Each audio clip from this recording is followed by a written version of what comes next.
دنیا کی تاریخ کو اگر ایک کتاب سمجھا جائے نا تو کچھ کردار تو ماضی کے صفحات میں ہی رہ جاتے ہیں، لیکن کچھ ایسے بھی ہیں جن کا باب ابھی لکھا جانا باقی ہے۔ آج ہم ایسی ہی دو عظیم شخصیات پر بات کرنے والے ہیں، حضرت عیسیٰ علیہ السلام اور امام مہدی، جن کا تعلق ماضی سے کہیں زیادہ ہمارے مستقبل سے ہے۔ تو آخر وہ کون ہیں؟ وہ دو ہستیاں جن کی کہانی تو ماضی میں شروع ہوئی، لیکن اس کا اختتام دنیا کے مستقبل پر ہوگا۔ آئیے اس گہرے اور بہت اہم موضوع کی تفصیلات کو سمجھنے کی کوشش کرتے ہیں۔ اچھا، تو ہماری کہانی کا پہلا باب ایک ایسی شخصیت سے شروع ہوتا ہے جس کا وجود ہی ایک الہی استثناء ہے، یعنی ایک ڈیوائن ایکسیپشن۔ حضرت عیسیٰ علیہ السلام کا معاملہ تمام انبیاء میں ایک بالکل منفرد اور خاص مقام رکھتا ہے، اور یہی چیز ان کے مستقبل کے کردار کی بنیاد ہے۔ دیکھیں، قرآن مجید اس معاملے میں بالکل واضح ہے، بلکہ اللہ نے انہیں اپنی طرف اٹھا لیا۔ یہ آیت ثابت کرتی ہے کہ حضرت عیسیٰ کو قتل نہیں کیا گیا تھا، اور یہی وہ بنیاد ہے جس پر ان کی مستقبل میں واپسی کا عقیدہ قائم ہے۔ مطلب ان کا معاملہ عام انسانی تجربے سے بالکل ہٹ کر ہے۔ اور احادیث کے مطابق معراج کے موقع پر نبی کریم صلی اللہ علیہ وسلم نے فرمایا کہ حضرت عیسیٰ علیہ السلام دوسرے آسمان پر ہیں۔ اب یہ سمجھنا ضروری ہے کہ آسمان سے مراد صرف آؤٹر سپیس نہیں ہے، بلکہ یہ ایک غیبی اور روحانی نظام کا حصہ ہے جسے ہماری عقل پوری طرح سے سمجھ نہیں سکتی۔ تو ان کا مکان تو ہمیں معلوم ہو گیا، لیکن ایک سوال ذہن میں آتا ہے کہ بھئی اس وقت کس حال میں ہے؟ ان کی زندگی کی نوعیت کیا ہے؟ یہ وہ سوال ہے جو صدیوں سے اہل علم کے درمیان زیر بحث رہا ہے۔ اچھا، اس کو سمجھنے کے لیے پہلے زندگی کی دو معلوم حالتوں کو دیکھتے ہیں۔ ایک ہے ہماری دنیاوی زندگی جو کھانے پینے اور دوسری جسمانی ضروریات پر منحصر ہے، اور دوسری ہے برزخ کی زندگی جو موت کے بعد شروع ہوتی ہے۔ حضرت عیسیٰ کی زندگی ان دونوں حالتوں سے بالکل الگ ہے۔ یہ نہ دنیاوی ہے نہ برزخی، کیونکہ ان پر موت تو واقع ہی نہیں ہوئی۔ یہ ایک تیسری، منفرد اور استثنائی حالت ہے جو مکمل طور پر اللہ کی قدرت کاملہ کے تحت قائم ہے۔ اگرچہ یہ ایک معجزہ ہے، لیکن جدید سائنس کے کچھ نظریات ہمیں اس کو سمجھنے میں تھوڑی مدد دے سکتے ہیں، جیسے ٹائم ڈائلیشن، یعنی وقت کا مختلف رفتار سے گزرنا، یا پیرالل ڈائمینشنز کا تصور۔ یہ نظریات ثبوت نہیں ہے، لیکن یہ سوچنے پر مجبور ضرور کرتے ہیں کہ کائنات میں ایسے نظام بھی ہو سکتے ہیں جہاں زندگی کے قوانین ہماری دنیا سے بالکل مختلف ہوں۔ اچھا، حضرت عیسیٰ کی کہانی کو یہیں پر تھوڑا روکتے ہیں اور اپنا رخ زمین کی طرف کرتے ہیں، کیونکہ ان کی واپسی سے پہلے زمین خود ایک نجات دہندہ کو پکارے گی۔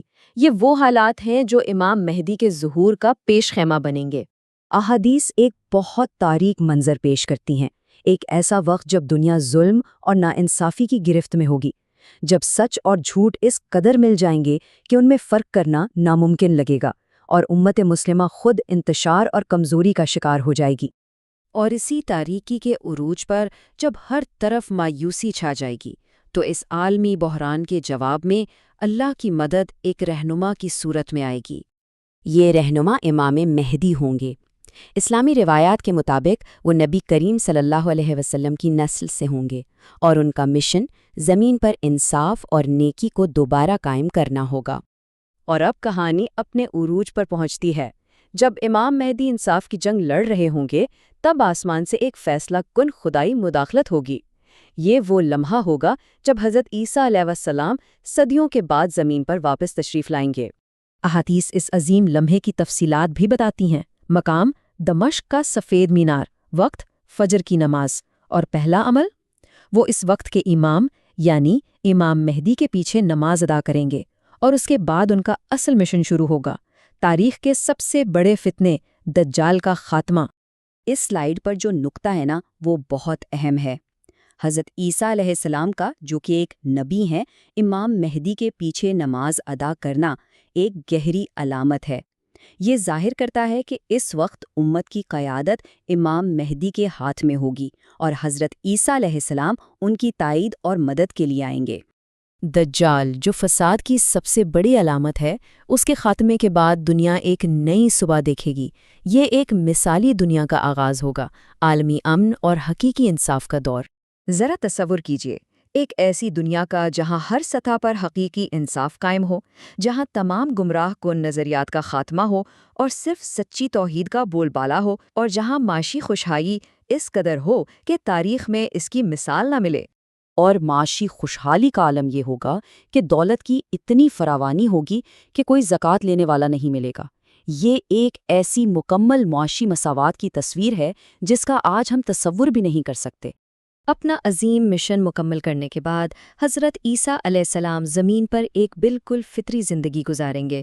وہ شادی کریں گے اور پھر اللہ کے مقرر کردہ وقت پر ان کی طبعی وفات ہوگی اور ان کی تدفین اسی زمین پر ہوگی جس پر انہوں نے اپنا آخری مشن مکمل کیا۔ تو یہ مستقبل کی عظیم پیش گوئیاں ہیں، لیکن سوال یہ ہے کہ ان کا آج ہم سے کیا تعلق ہے؟ ان واقعات میں ہمارے لیے کیا پیغام چھپا ہے؟ جواب ان دونوں شخصیات کے مشترکہ مشن کو سمجھنے میں ہے۔ جیسا کہ اس سلائیڈ پر بالکل واضح ہے، ان کے کردار بالکل متعین ہیں۔ امام مہدی زمینی قیادت اور نظام کی اصلاح کریں گے، جبکہ حضرت عیسیٰ سب سے بڑے روحانی فتنے یعنی دجال کا خاتمہ کر کے عالمی انصاف کی بنیاد رکھیں گے۔ ایک رہنما ہے تو دوسرے محافظ، اور دونوں مل کر اس مشن کو مکمل کریں گے۔ تو ان عقائد سے ہمیں 3 بنیادی اسباق ملتے ہیں۔ اول، دنیا آزمائش گاہ ضرور ہے، لیکن امید رکھیں کیونکہ آخر کار فتح حق کی ہی ہوگی۔ دوم، حقیقی تبدیلی ہمیشہ صالح اور نیک قیادت سے آتی ہے۔ اور سب سے اہم، فتنوں کے اس دور میں ہمارا سب سے بڑا ہتھیار ہمارا ایمان اور ہمارا شعور ہے۔